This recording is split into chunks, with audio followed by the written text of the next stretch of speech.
बात तो जाट जाट है, हम इन गोत्रों की लड़ाई में पड़ के आगे नुकसान खा रहे हैं। बस जाट हूं, बस इतना याद रखिए, मेरे खून के अंदर जाटों का खून है, इतना याद रखिए बस। मेरे साथियों, आज जब मैं यहां पे खड़ा हूं, एक वक्त था हम छोटे थे, तो इस देश के अंदर चौधरी देवीलाल सिंह जी हिंदुस्तान के डिप्टी प्राइम मिनिस्टर थे।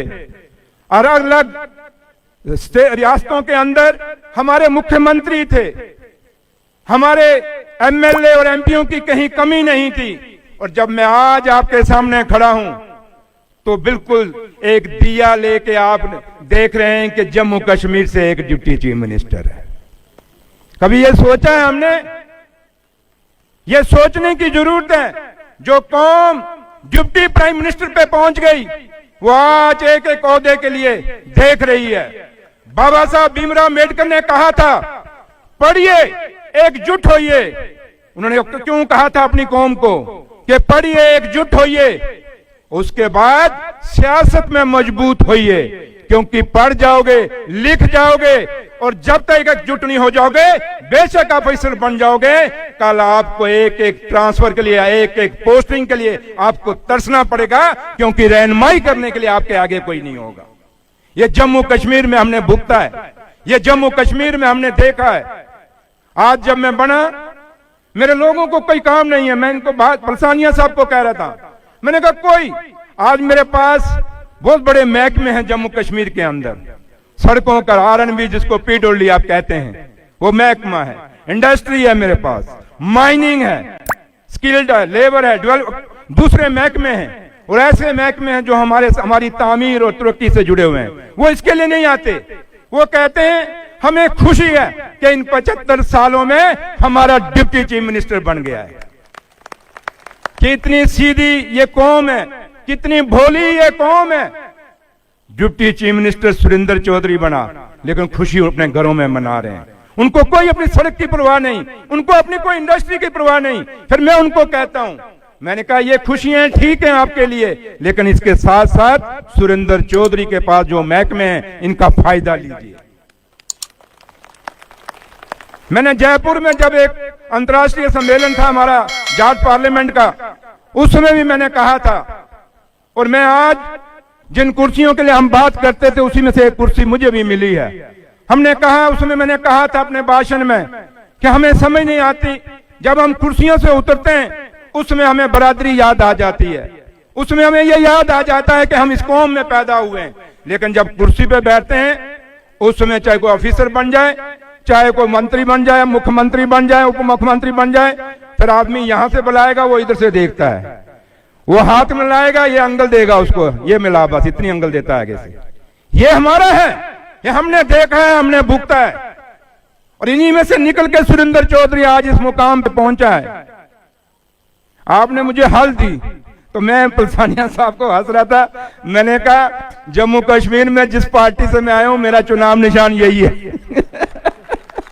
अब लोग कहेंगे जी इसको हल इसलिए दे दी है, जबकि यह हमारी किसानियत है, मेरे बुजुर्गों की हल है। ये वो हल जो बुजुर्गों की विरासत है, वो आप मेरे हाथ में आपने दी है। लेकिन मैं आपसे कहूंगा, ईमानदारी से कहूंगा, मेरे बुजुर्ग बेशक अनपढ़ थे, उनके बाद इतनी क्वालिफिकेशनें नहीं थे, लेकिन वो दिल्ली की दूसरी कुर्सी तक पहुंचे थे। आज हम जब कहते हैं हम बहुत पढ़े लिखे हैं, बड़ी अंग्रेजी बोलते हैं, बड़े अपने अपने दावे करते हैं, तो हम एक मुख्यमंत्री तक नहीं पहुंच रहे। ये सोचने की जरूरत है, ये कमी क्यों आई हम में, ये विचार करने की जरूरत है। आप किस पार्टी से, मैं यहां कोई इलेक्शन की तकरीर देने नहीं आया, मैं कोई वोट मांगने नहीं आया, मैं सिर्फ आपके प्यार के बीच में अपना प्यार शामिल करने के लिए आया हूं। लेकिन मैं एक कहूंगा आपको कि आज मैं अपने बुजुर्गों के आशीर्वाद से, अपनी माताओं के आशीर्वाद से इस मुकाम पे पहुंचा हूं। मेरे भाइयों, मैं आपको कहना चाहूंगा, क्योंकि मैं अपने बुजुर्गों को कभी नहीं कहना चाहूंगा, मैं आपसे बात करना चाहूंगा, मैं आपसे मुखातिब होना चाहूंगा कि आज आपको जरूरत है सोचने की। जिन बुजुर्गों के हम कहते थे उन्होंने क्या किया, उन बुजुर्गों ने बहुत कुछ किया। जब हमारी बारी आई, हम क्या कर रहे हैं, ये विचार करने की जरूरत है आपको। हम पार्टियों में बंट गए, हमें लोग इस्तेमाल कर रहे हैं। अगर शहादतों में देखा जाए, कुर्बानियों में देखा जाए, तो मेरी कौम का इतिहास भरा हुआ है। अगर इस नौशहरा जिस बॉर्डर से मैं जीत के आया हूं, उस बॉर्डर पे देखा जाए तो ना जाने चाहे वो पंजाब से सरदार हमारा कोई भाई था, जाट था, जो हिंदुस्तान के अलग अलग कोने, या यूपी है, या राजस्थान है, चाहे हरियाणा, चाहे अलग जितनी भी स्टेट हैं, जहां जहां से भी हमारा जाट है, उस जम्मू कश्मीर के बॉर्डरों के ऊपर, उन पहाड़ों के ऊपर ना जाने कितनी कुर्बानियां इन 75 साल के अंदर हमारे भाइयों ने दी हैं।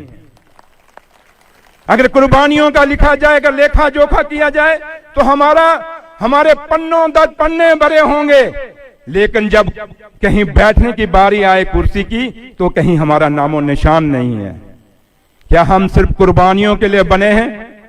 माना हम सीधे हैं, माना हम वफादार हैं, माना कि हम जिसके पीछे चलते हैं उसके लिए जान देते हैं, लेकिन उनको भी कहना चाहेंगे, इतना मत सता कि हम भी एक दिन उठ के तेरे से मुकाबला करना शुरू हो जाएं।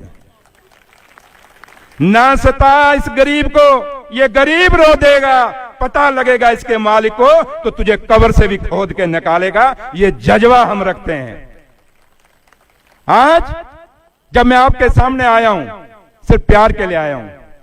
और जिस जगह जब मैं आगरा में सुबह पहुंचा, वहां भी काफी बड़ा वहां गैदरिंग थी, और आप जब यहां पे आया, क्योंकि मेरठ तो नाम ही क्रांतिकारियों का है, मेरठ तो नाम ही हमारे उन बुजुर्गों की धरती है। क्योंकि मैं रास्ते में कह रहा था कि एक बार मैं दिल्ली में, उसमें छोटा था, मैं आया था तारकटोरा में, आप में से कई लोग हुए, बाबा टिकैत साहब उसमें जिंदे हुआ करते थे, वहां उन्होंने भाषण दिया था, अगर आप में से किसी को याद होगा, वहां आए होंगे।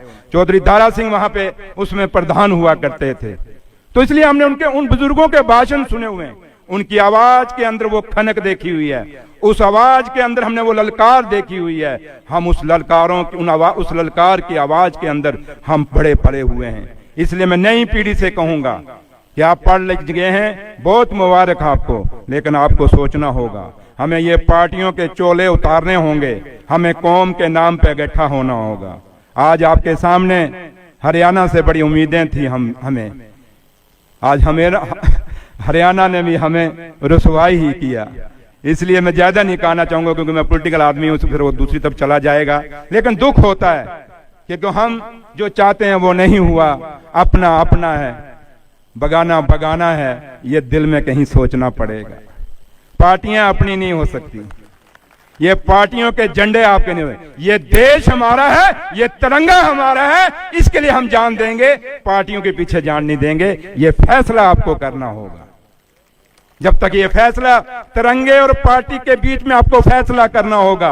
मेरे बुजुर्गों ने तिरंगों के लिए जान दी है, उन्होंने पार्टियों के लिए जान नहीं दी। हम वो कौम है जिस कौम ने आजादी से लेकर आज तक, इस 2024 तक, हमने शहादतें तिरंगे के लिए दी हैं। तिरंगे के लिए लड़ते आए हैं, मरते आए हैं, कटते आए हैं। जब तक ये कौम रहेगी तब तक हम अपने बुजुर्गों की विरासत को लेके चलेंगे। लेकिन पार्टियों के लिए ये लड़ना झगड़ना छोड़ दो। आओ सोचो। आज सुरेंद्र चौधरी, बेशक मुझे आज जम्मू कश्मीर का, क्योंकि जिस पार्टी ने मुझे बनाया उनको कोई मजबूरी नहीं थी कि मुझे ना भी बनाते तो क्या हो जाता, उनकी मेजॉरिटी थी, लेकिन उन्होंने बनाया बेशक। लेकिन मैं फिर भी आपको कहूंगा, आजकल आप कहीं जम्मू कश्मीर में आप में से कोई आता है, कोई आपका माता वैष्णो देवी जाता है, तो आपको धक्के खाने की जरूरत नहीं पड़ी होगी, क्योंकि सुरेंद्र चौधरी वहां बैठा है, आपके लिए एक फोन कर सकता है। इसलिए मैं आपसे कहूंगा, इस मंच पे आया हूं, एक विश्वास के साथ आया हूं कि मैं चाहता हूं कि सुरेंद्र चौधरी ये चाहता है कि हमारा फिर से वही नाम हो। अगर हम डिप्टी प्राइम मिनिस्टर तक पहुंचे थे तो प्रधानमंत्री तक पहुंचे, तब बात बनेगी, तब कहीं बात चलेगी। तब से ही मैं अपने बुजुर्गों को, हम जो बुजुर्ग दुनिया छोड़ गए, जिनके अपने नाम इन मंचों से लेते हैं, जिनके लिए नारे हम इन मंचों से मारते हैं, उनका तभी उनको सही श्रद्धांजलि मिलेगी जब हम उनसे ऊपर आगे निकलेंगे। बेटा, वो बेटा जो बाप से 4 कदम आगे निकले, वो बेटा कभी बेटा नहीं हो सकता जो बाप के बनाए हुए एक मुकाम को उससे भी पीछा चला जाए। क्या उसको मुकाम कहते हैं? क्या कहते हैं? तो इसलिए ये सोच और विचार करना पड़ेगा। इसलिए जम्मू कश्मीर के अंदर जब भी कभी आए, कश्मीर में घूमना चाहें आप आए, वहां सब कुछ ठीक है। हमारे पत्रकार भाई जो मर्जी लिखें, टीवियों में दिखाएं, जम्मू कश्मीर के हालात ठीक हैं। अगर हालात ठीक हैं तो तभी सुरेंद्र चौधरी वहां का डिप्टी चीफ मिनिस्टर है। तो इसलिए आप आए, जब भी आपने वहां घूमना है जोर शोर से आए, लेकिन वही आए जो कौम का हमदर्द है, जो कौम की तरक्की चाहता है। मुझे बेईमानों की जरूरत नहीं, मुझे हमदर्दों की जरूरत है। मेरी बात बेशक कईयों को चुभेगी, लेकिन मैं सच कहने में कभी परहेज नहीं करता, क्योंकि सच्चाई सच्चाई है। मुझे भी जैसे आज आपको फक्र है कि हमारा डिप्टी चीफ मिनिस्टर वहां है, मुझे भी फक्र होगा जिस दिन मैं दिल्ली अपने प्रधानमंत्री को मिलने जाऊंगा, मैं कहूंगा चौधरी फलाने को एज ए प्राइम मिनिस्टर मिलने जाऊंगा, उस दिन मुझे फक्र होगा। इसलिए मैं आपसे यही उम्मीद करता हूं कि आप, क्योंकि जब देश की आजादी की लड़ाई लड़ी गई बड़े चंद लोग थे। महारानी झांसी कितनी थी? 1857 में उसने एक चिंगारी लगाई, 1947 में उस चिंगारी ने रूप लिया और ये तिरंगा झंडा आसमान में लहराया था। कितने लोगों ने कुर्बानी, एक छोटा बच्चा मुझे शहीद भगत सिंह का यहाँ एक फोटो दे के गया। इन नौजवानों ने 20-20, 21 साल के अंदर अपनी कुर्बानियां दी। ये चंद लोग थे, क्या इसलिए दी थी कि हम जिस देश को चलाना चाहते हैं ऐसे चलाना चाहते हैं?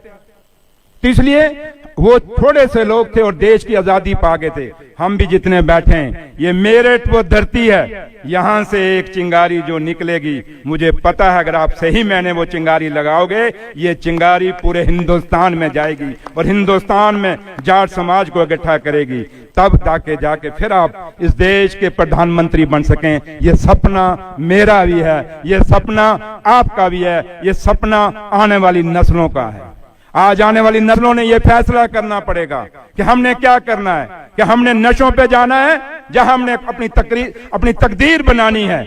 आज हमारी आने वाली पीढ़ी जो है, मैंने आगरा में भी कहा और मैं जम्मू कश्मीर में भी कहता हूं कि आने वाली जो नस्लें हैं ये भगवान से भी दूर हो रही हैं, ये रब से भी दूर हो रही हैं।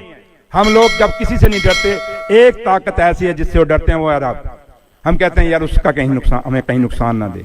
तो आने वाली पीढ़ी आस्था से भी दूर हो रही है, अपने रिश्तों और संबंधों से भी दूर हो रही है। हम अपनी सभ्यता, अपने संस्कार, अपनी संस्कृति को भूलते जा रहे हैं। ये नौजवान पीढ़ी वो है। तो नौजवान पीढ़ी को भी सोचना पड़ेगा कि हमें जो विरासत में मिला है, एक बहुत बड़े संस्कार मिले हैं, बहुत बड़ी सभ्यता मिली है, बहुत बड़ी संस्कृति मिली है, और सबसे बड़ी मिली है तो मेरी कौम को मिली है, तो ईमानदारी मिली है और देशभक्ति मिली है। हमें वो अपनी बना के रखनी है, उसको सजो के रखना है। इसलिए मैं आखिर में इतना ही कहूंगा। बाकी है कि जहां तक as a deputy chief minister अगर आप बात करें तो मेरे पास इंडस्ट्री मिनिस्ट्री भी हूँ। कभी आप में से कोई मिनिस्टर वहां पे इंडस्ट्री लगाना चाहे तो वो भी खुल के आ सकता है, वहां इंडस्ट्री लगा सकते हैं। तो आप वहां के फायदे लीजिए, जम्मू कश्मीर की सरकार के जो भी फायदे आप ले सकते हैं आप लीजिए। सुरेंद्र चौधरी आपको हमेशा वहां मदद करेगा। जब भी जम्मू कश्मीर में अगर कभी घूमने के लिए आना चाहते हैं तो आइए, हमेशा आपके लिए अपने बुजुर्गों के चरणों में हमेशा हाजिर रहूंगा। अपने भाइयों के साथ हमेशा हाथ से हाथ मिला के सामने उनका साथ दूंगा और उम्मीद करूंगा कि आप लोग मेहनत करोगे, इस कौम को इकट्ठा करोगे, इस कौम का खोया हुआ वो एक रुतबा जो आज हमें कहीं कमी, आपको भी पता है ये कमी आ रही है, इस कमी को, क्योंकि हरियाणा आपके लिए बहुत बड़ी मिसाल बन गई है, आपको समझना पड़ेगा। क्या करोगे मेहनत? हाथ खड़ा करके जोर से, जाट की आवाज इतनी कमजोर नहीं हो सकती। करोगे हिम्मत? पक्का करोगे? तो याद रखिए ये एक ऐसी शुरुआत होनी चाहिए, क्योंकि वो इंसान आपके बीच में आया है, ना उसने यूपी से इलेक्शन लड़ना, ना मध्य प्रदेश से लड़ना है, ना मैंने राजस्थान से लड़ना, ना मैं दिल्ली से, मैंने नौशहरा उस बॉर्डर से लड़ना है जहां पाकिस्तान बिल्कुल एक पत्थर की दूरी पे हमारे पास है, वहां से लड़ना है। तो इसलिए मेरा कोई यहाँ पे कुछ नहीं है, मेरा सिर्फ और सिर्फ एक ही है कि जैसे आज आप जम्मू कश्मीर में जब आओ आपको लगे कि मेरा उप मुख्यमंत्री वहां पे है, वैसे जब मैं दिल्ली आऊं तो मुझे लगे कि मेरा प्रधानमंत्री है। इस विश्वास के साथ आपसे विदा लूंगा, क्योंकि मैंने वापस जम्मू जाना है। फिर एक जोर से आप लोगों से फिर मैं उम्मीद करूंगा, और खास कर जो हमारी नौजवान पीढ़ी है, आओ मेरे भाइयों, आप छोटे होंगे मेरी उम्र से, मेरे बेटे की उम्र के भी होंगे, आइए, ये कौम आपके हवाले है, ये कौम आपका रास्ता देख रही है, किस रास्ते पे आप लेके जाओगे, क्योंकि हम की उम्र